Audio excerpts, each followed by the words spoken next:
Hey, good morning, Heritage Church. So glad to be with you today in your homes. Also, welcome to any of you who aren't normally part of our church, and yet you're joining us in this live stream. So glad to be with you in your homes. My name is Jason Fischer. I'm one of the pastors here, and we're going to start a series over the next couple of weeks in the book of Psalms. The Psalms are great for a lot of reasons. The Psalms are they're part of the Old Testament, and there's 150 Psalms that we have in the Bible, and they were written by all sorts of different people. King David wrote a lot of the Psalms, but he didn't write all of them. We have some that we know who the author is, some of them that we don't, and so we're going to take the next probably 6 weeks or so to look at the Psalms. Psalm means the Psalms are basically a hymn book, and the word psalm is actually a transliteration from the Greek psalmo or psallo, and it means a sacred ode or song. And so, yeah, it's from the word sallo, which means to make melody or to sing. And one of the reasons I really like the Psalms is that they're pretty raw and real. There's a lot of emotion that's wrapped up in the Psalms, and it talks a lot about, very poetically, it talks about God and his characteristics. And we also get to see these people who wrote these Psalms wrestling with their circumstances and with God. And just, maybe for you, this season, as do other seasons, has stirred up new emotions for you or old emotions that you didn't want to have to deal with again. And so the Psalms hit us there in those times. For some of you, maybe the emotion of the Psalms are a little awkward. I think that's true sometimes for some of us, especially when we're just kind of sitting down in a church service and we open the Psalms and we're reading about all this like spiritual just torment that the author is experiencing, or deep lament, or just exuberant joy, and using phrases and terms that we don't quite understand, and we're kind of like, "Whoa, chill out, man." But I'll encourage you, if that's you, to understand that this is honest. This is the we kind of find people in the honesty and the realness of where they are in life and in their relationship with God. And so try to put ourselves in their shoes, so to speak. And for those of you who do tap into your emotional side a little bit better, like I do, then this is going to be easy for you. But I hope we can all jump in together into these Psalms. And the way that I'd like to approach this is by looking at a Psalm and then seeing how it corresponds to uh, um, action, right? So I want to see how this each Psalm is linked to a spiritual discipline, because emotion reveals desires, right? So if I get angry or something, then there's something in there where my there's a desire of mine that's being prohibited. Like there's an obstacle in the way now from me meeting my desire, and so I get angry. And that's true for all sorts of different emotions that we have.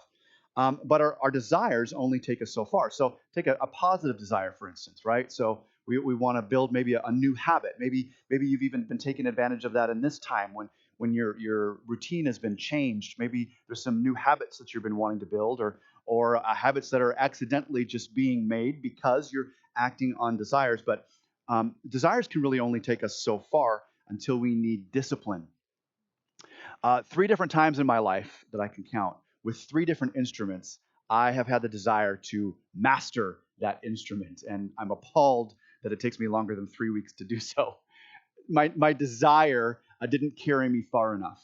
I didn't have the discipline to continue on, because right over time, that fresh desire, that longing to learn how to play the guitar, for instance, it goes away when the routine and the difficulty and the challenge of making time to practice that thing and to be good at that thing. So I can play Bob Dylan's "Blown in the Wind" really well, and that's about it. Because my desire only took me so far. I didn't allow discipline to take over. I didn't put certain things into my life to make sure that that happens. And I think that's true for all sorts of things and in all sorts of ways. And so we're faced with that as followers of Jesus Christ. We have this desire to know God. We have this desire to please Him. And those are good things. We have the desire to love Him and to love the people around us. But that desire only takes us so far. When people cross us, when our kids defy us, Also, when arguments happen, when circumstances change, desire only takes us so far, and we need the discipline that's required, and that is certainly true of our walk with God.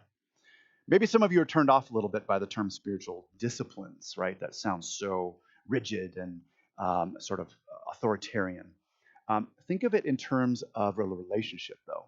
We all have spiritual or relational disciplines, right? The way that we interact with people, the way that we expect others to interact with us, reveals that there's a more than a protocol. There's a way that you engage people in a way that is loving and kind, and in a way that steps into further relationship and friendship with a person.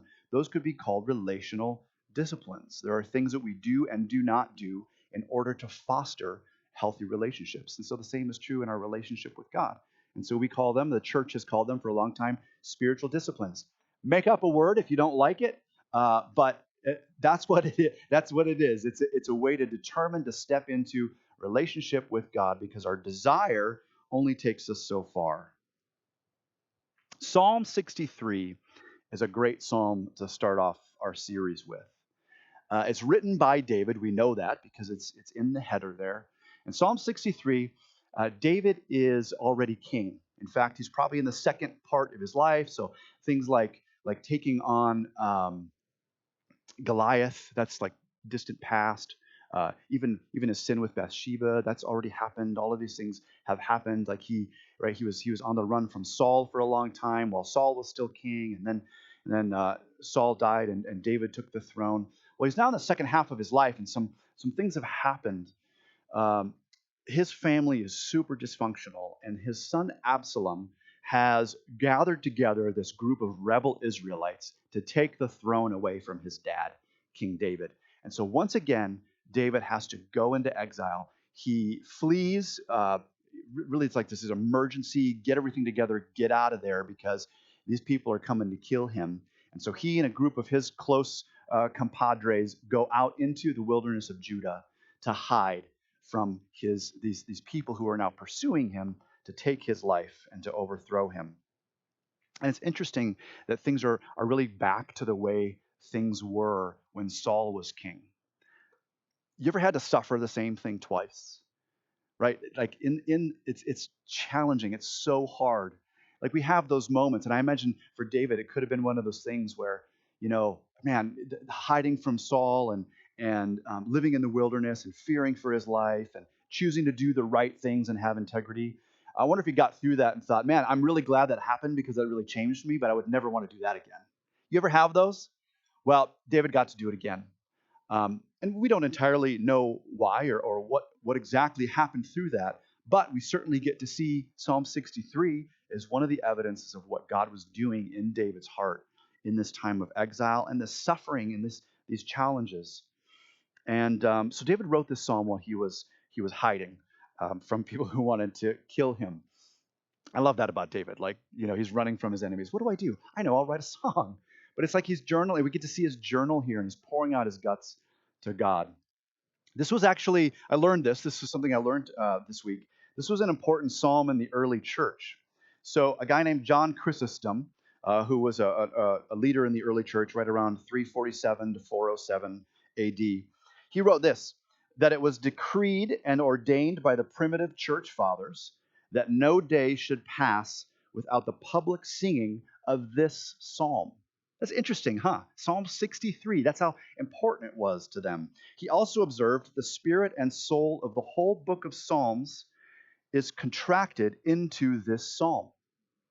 This is an important psalm. Like he's making an outrageous claim here that all of the psalms, 150 psalms, are contracted into this. And when I hear that, I wonder what is so important in this psalm that it would get that much attention by John Chrysostom and the early church, that they would clearly have it memorized if they're reciting this day after day after day. What's so important that it got this much attention? And I see at least two things that I want to point out this morning that I think make this psalm really important. One is the overall emotion of it. That's one of the questions we're going to ask of these psalms as we look at it. Like, what's the overall emotion here that's happening that we can relate to and that we can learn from? And there's this longing desire for closeness with God. I mean, think about it. Earnestly I seek you.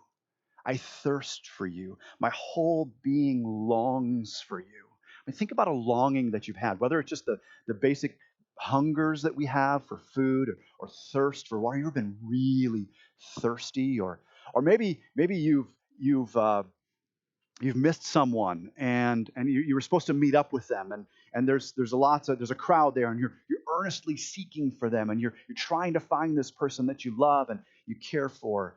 We have these longings and these desires, and so David's pouring out his heart about this longing that he has for God is like a thirst. It's like this whole being that longs, this ache for God.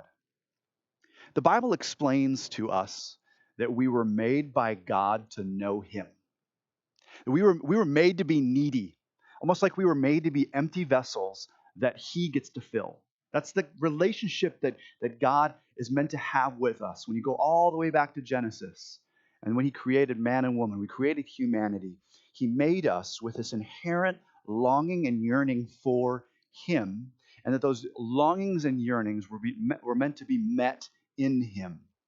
But we also know the Bible tells us that sin has completely screwed that up. That now we don't go to God to meet those longings and those desires for intimacy and relationship and significance and purpose. And I mean, all these deep, deep, deep things that we need, we go to other things. And the Bible describes those things as idols, as false gods. So the things that we turn to in times of desperation, in times of hurt or pain or whatever circumstance that might be in, the things that we turn to get our bearings, to try to hold on to anchor ourselves. If it's not God, the Bible calls those things idols, false gods, because we're trying to meet a desire, have a desire met in that false thing rather than God.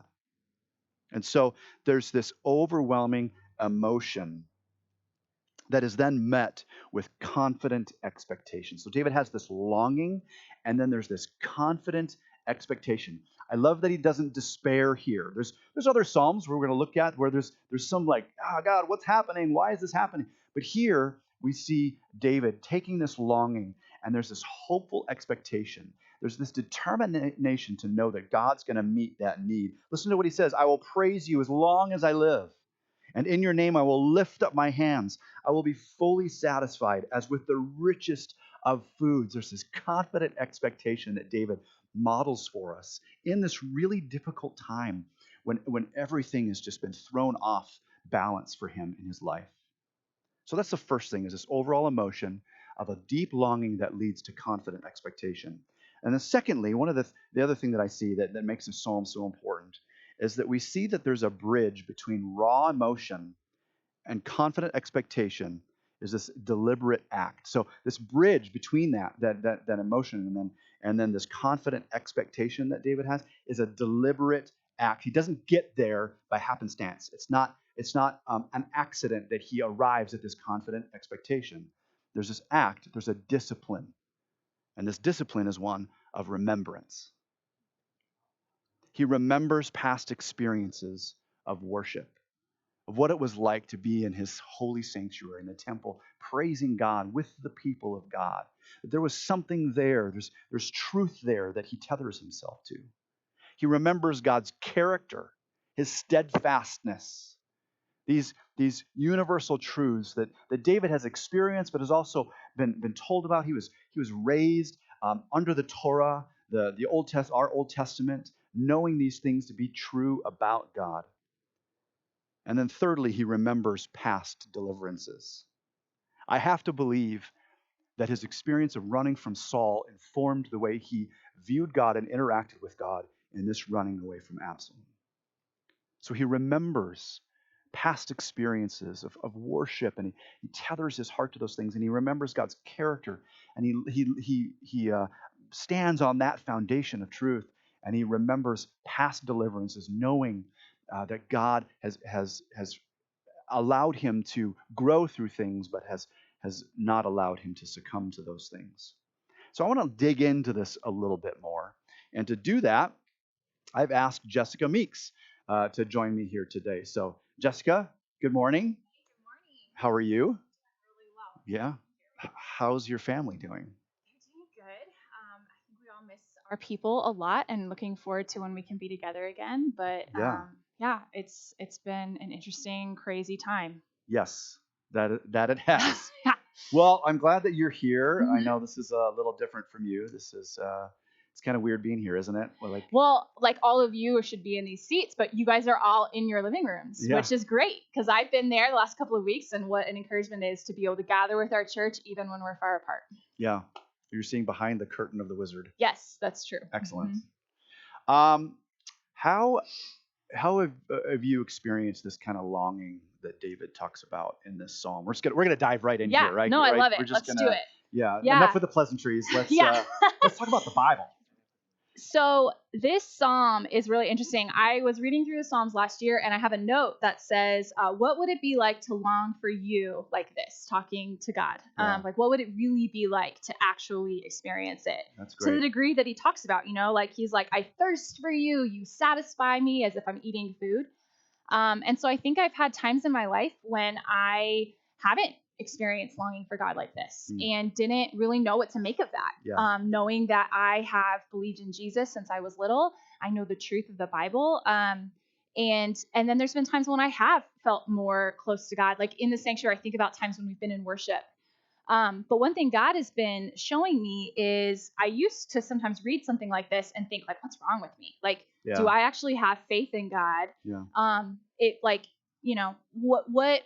what causes me to resist, I Yeah. guess, like entering all of my longings and desires and bringing them to God himself. Yeah. And I think as I've been reflecting on it is I have had a hard time sometimes believing what David says here in verse 3, because your faithful love is better than life. And so if I truly believe that God has called me his beloved daughter, like how he speaks to Jesus, his beloved son on whom my favor rests, like that's how God sees me, then, and he made me, like you were saying, like he made me with all of these desires and I'm made in his image, then he ultimately is the fulfillment of anything that I'm wanting. Yeah. Even if I'm set on things like I'm wanting belonging and I'm wanting to feel value and I'm wanting to have purpose and significance in my life. And I can see I'm like in the immediacy of my circumstances with that. But I'm finding through the practice of disciplines like prayer that I actually have an opportunity to sit in stillness with God and begin to hear that voice. And it lets me, it actually awakens more desire in me to be with God in that way, because I realize that he is the source of all life and he is good. And I don't have to be ashamed of wherever I am. Like I can actually just be real with God and trust the outcome that he holds it. What about you? Yeah, I think that's important, Jess. I'm glad you brought that up because we need that encouragement. Like we need to be reminded that if the desire's not there, not to beat ourselves up over that, Right. but to just be real and be honest with God and go, God, I really want this right now. And not even so much of like what's wrong with me, but help me get there. And I love that you wrote that. What would it look like to have this kind of longing? I think that's a great question for all of us to be asking. What would it look like to have this kind of longing for God? And so yeah, I'm the same way. I don't always long for God like this. I don't always thirst for God, but I do find that it's in times of stress and disruption, even suffering, that we experience in our lives, that really get us there real quick.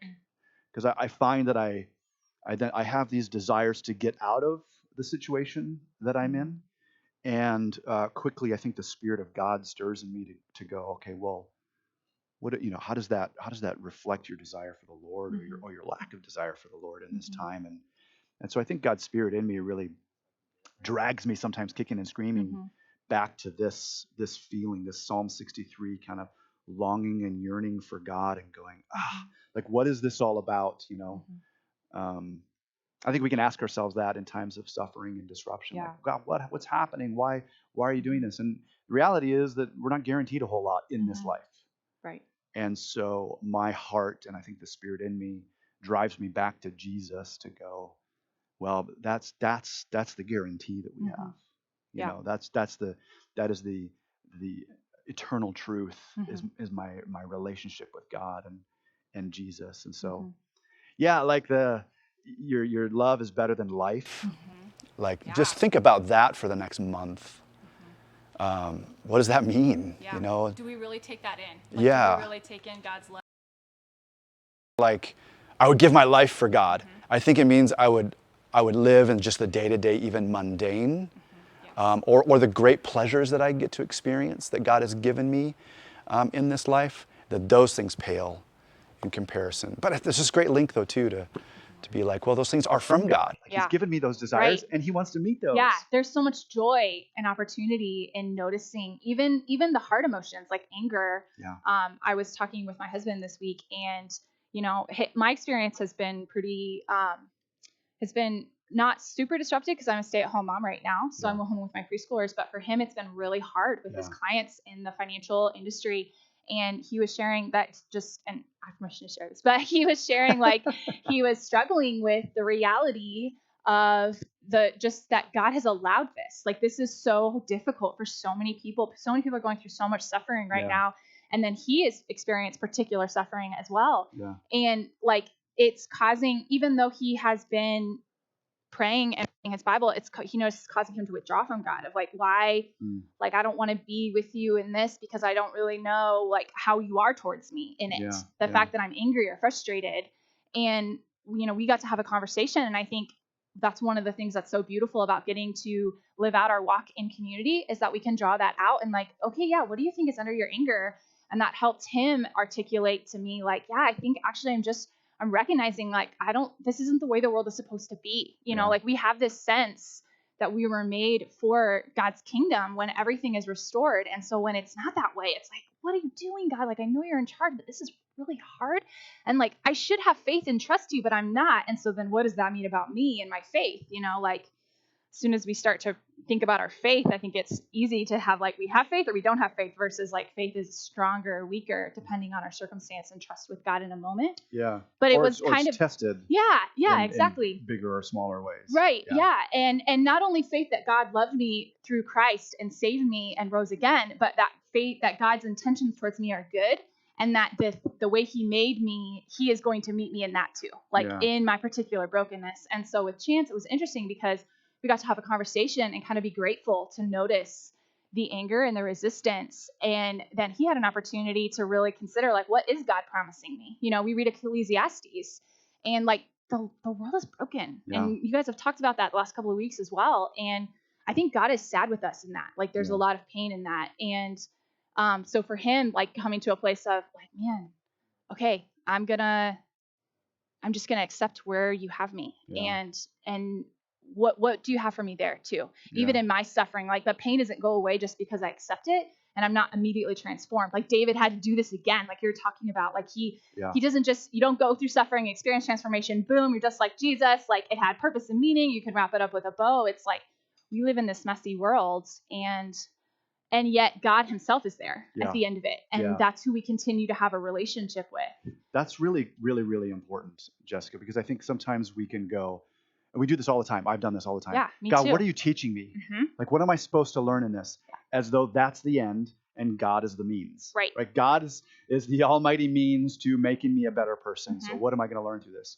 Rather than realizing, no. God's not the means. God is the end. This is about closeness with him. And things can be falling apart all around me. But if my relationship with God is strong, it gives me purpose and perspective, even amidst this. Right. And I may not ever know. I mean, I've gone through things, I don't know what I learned. Yeah. I have no idea. There's tragedies we can never explain. Yeah. Like, nothing can justify some things that happen to people. Yeah.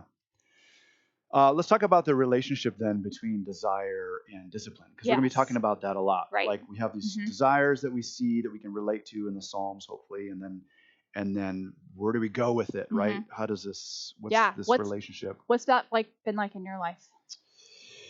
Well, I mean, I shared a little bit earlier, just silly things like playing an instrument. Right. I do think, though, there are seasons in my life where I just desired closeness with God. And that looks like a desire to be with God's people. So looking forward to church and life group if you want to put it on a real practical level. this desire for God in my life often looks like just wanting to be in His Word and devouring His Word and having even experiences where I'm just overcome by emotion because of God's Word. A desire to pray and to talk to Him, and then kind of looking at it from the opposite end, I find that in that desire, like worldly snares and temptations and stuff just seem like, I don't want any of that because I desire God. Those are awesome seasons. But then I also have seasons where it's really dry and, just going through life, just kind of like, my God, I know you're there. I know who I am in you. And so thank you, but like this desire to really meet Him in the ways that He has shown Himself to us and is calling us into that friendship and that relationship. For me, it's a little bit more like going to the gym, the discipline has to take over to go, all right, I'm gonna move through this season where I don't feel as close or as desiring that. Yeah. And I don't do that perfectly. Yeah. What sustains you in those dry seasons? Like, what's the overall thing that sustains you? That's a great question. Because, like, you're right. Like, our emotions are not always there. Yeah. I don't always, I certainly don't work out all the time. Yeah. But like, I have a vision of what I'm going for in that, Yeah. So what do you think can sustain us when we're not having the immediate desire and the discipline feels really dry? Yeah. Yeah, that's a great question. One of the first things that comes to mind, honestly, is part of it's my job. Like, I have a weird job as a pastor, and so I've got people looking to me, Our community, there's our like a community interconnectedness. around me, and so and maybe it doesn't necessarily need to be that I'm a pastor, right? Yeah. I think the reality is that as followers of Jesus, we all bear that responsibility. Right. We're all sons and daughters of God. Yeah, I think that's what Paul talks about in Ephesians 4 when he talks about there being one faith. So let me backtrack. Let me backpedal a little bit. Take pastor off the table. The reality that there's people around me that I'm going to affect with my lack of desire and my kind of ho-humness about my faith. That's a big deal to me. But I also think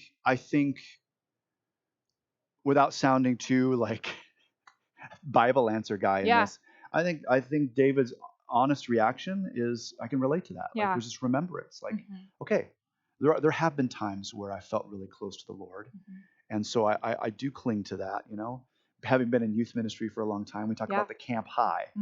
I think that's a real thing, and I think it's okay to remember that and want to experience that again in the everyday life.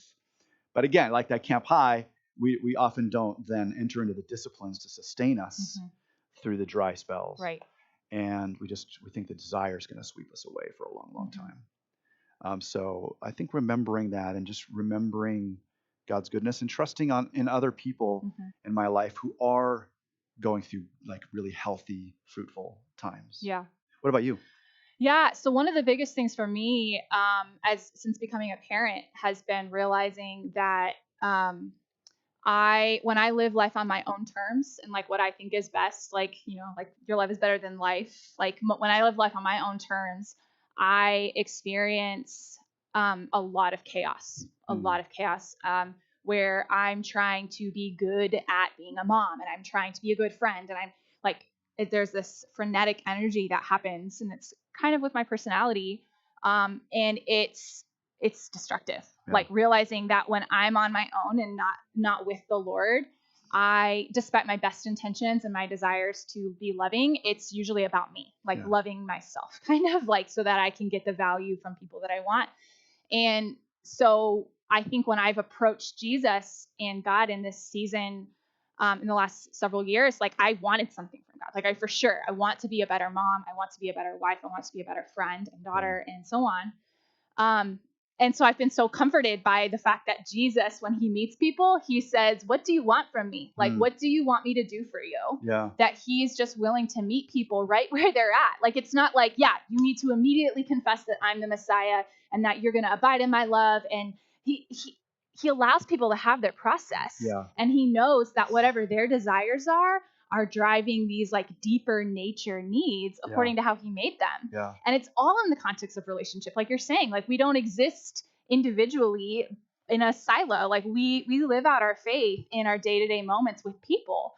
And it's real. Like when I am spending time with the Lord in prayer and in the spirit, like in practicing spiritual disciplines, I'm a different person. Yeah. Truly. And so then it's easy to be like, well, it's about that. Like it's about like I still want to have like a happy, fulfilling life, because I definitely come to God with that first. Yeah. And I did in the past, and I still do at times. And I think that's why I get so frustrated when I experience disappointment or my expectations don't go the way I want. And it's like, oh, okay. Noticing once again, like I'm wanting to live life on my terms so that I can feel good about it or be happy. And I think that's human. Like we want to be happy. Like that's okay. But it becomes a demand in my heart from God. Yeah. And what I'm so thankful for is that Jesus met me where I was. He meets me where I am.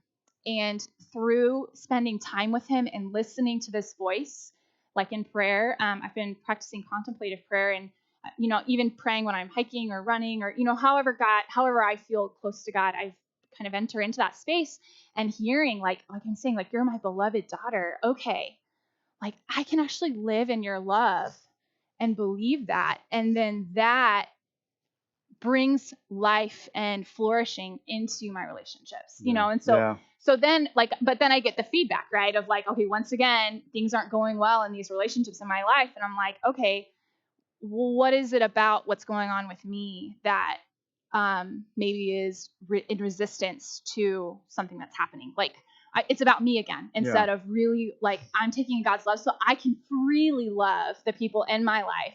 Because the more I realize that I am beloved, the more I can communicate that same thing to my daughter, to my son, to you, like to my friends, to my husband. Yeah. Like God loves you that way too. And you don't have to change anything about who you are right now, because God accepts you as you are. Like Jesus died for us when we were still sinners. Yeah. And that's such an invitation. Yeah, then he transforms us, right, yeah. exactly. And I don't have to demand how that's going to work. Like he does it, and Yeah. that's so comforting to me. Yeah. Yeah. I want to, every time we talk about these Psalms, I want to be asking, where do we see Jesus in this, and how does Jesus really fulfill what's going on here in Psalm 63? And one of the big things that comes to my mind is obviously that we in Jesus we see this fullness of God, that in Jesus we see the God who went to incredible lengths for us, who sacrificed for us, but who also prevailed over sin and death for us.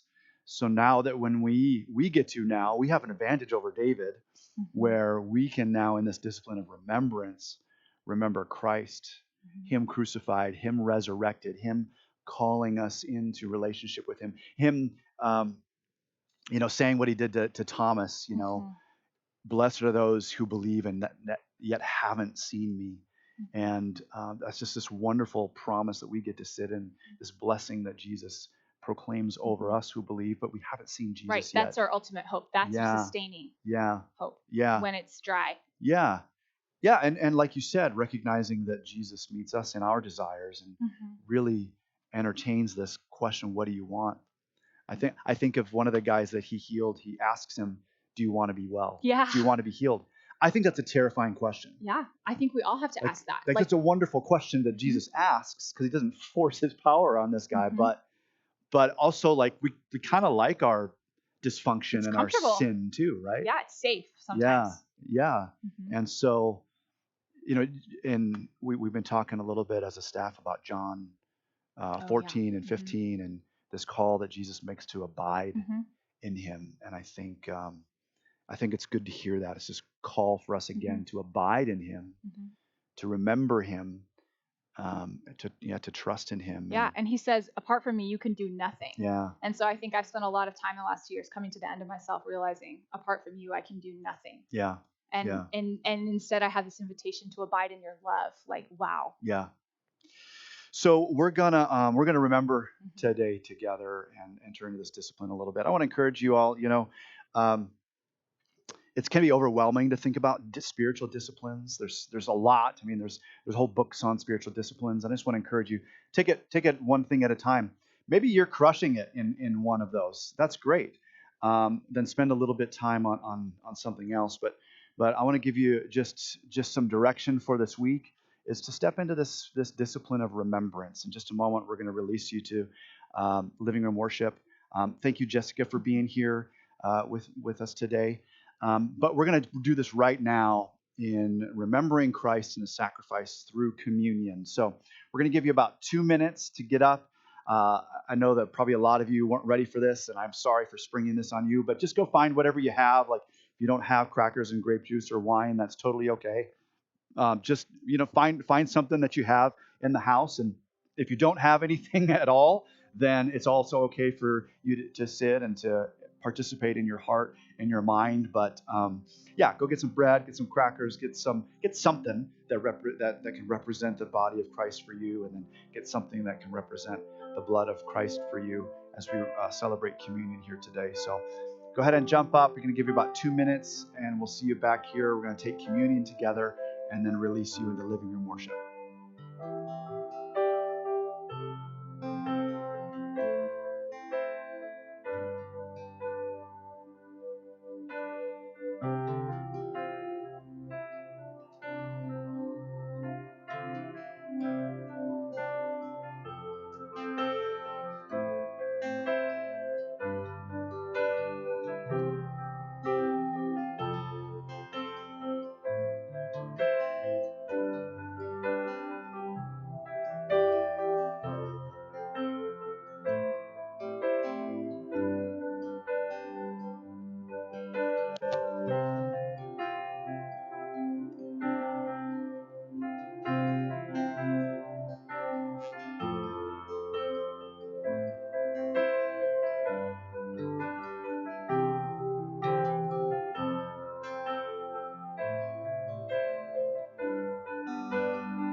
Let's remember together here today, whatever's going on in your house, in your life right now.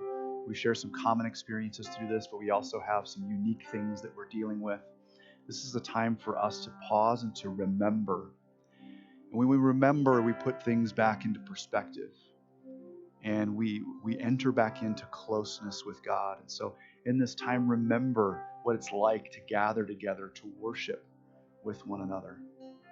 Let's remember the truth that God's love is steadfast, that He sustains us, that He gave His Son, Jesus Christ, on the cross so that we could have eternal life with Him, so that His kingdom would be restored here on this earth, that we get to walk in even here and now.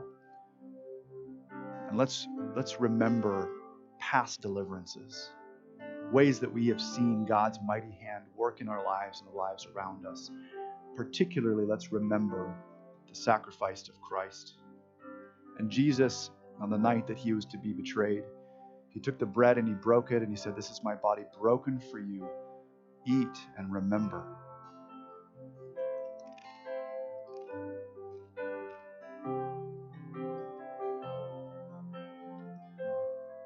And Jesus took the cup. He said, "This is my blood shed for you. Drink and remember."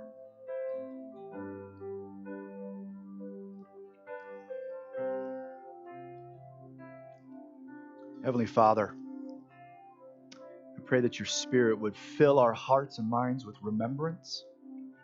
Lord, might we even burst into some spontaneous thanksgiving as we remember you in this time. We remember your goodness. Remember your love, your provision, Lord, that you made us to desire you and to know you, and that you did not let us to waste away in our sin and in our death, but that you came here, you sent your own Son, Jesus, who became one of us and died for us and rose again to your glory, to our rescue and redemption. We praise you and we thank you. In Jesus' name, amen. Thanks for letting us join you. The worship service is not over. If you go online to heritagechurchaz.com/living room, you'll find the living room worship guide for today. So I encourage you, when this live stream ends, go ahead and jump into that together and finish out the worship service in your homes. God bless you all, love you all, and miss you terribly. And I hope to see you all in person again really soon.